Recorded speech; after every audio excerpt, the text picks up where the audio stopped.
আমার হাতের এই ফোনটা দিয়ে আপনি চাইলে এরকম একটা ল্যাপটপ চার্জ করে ফেলতে পারবেন, তার পাশাপাশি আপনার কাছে এক্সট্রা কোনো ফোন থাকলে এরকম একটা ফোন চার্জ করতে পারবেন।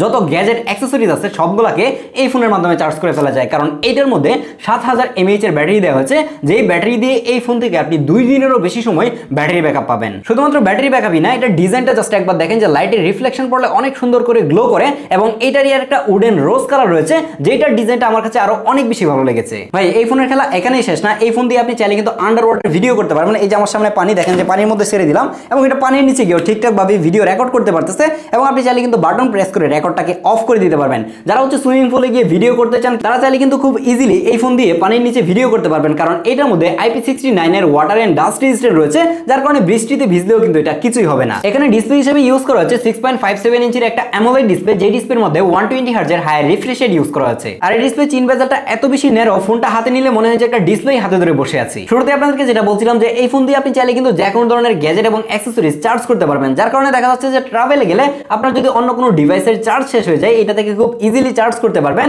এর কারণ হচ্ছে যে এটাতে রয়েছে রিভার্স চার্জিং সিস্টেম। এটার ব্যাক সাইডে একটা 50 মেগাপিক্সেলের মেইন ক্যামেরা ইউজ করা হয়েছে, যেটা দিয়ে অনেক সুন্দর সুন্দর ছবি তোলা যায়। এটার মধ্যে এসওসি হিসেবে থাকছে MediaTek Helio G100, যার কারণে এটার পারফরম্যান্স খুবই ভালো ছিল। চাইলে আপনি কিন্তু গেমিংও করতে পারবেন। একটা ফোনের মধ্যে যদি এত কিছু দেওয়া হয় তাহলে আর কি লাগে।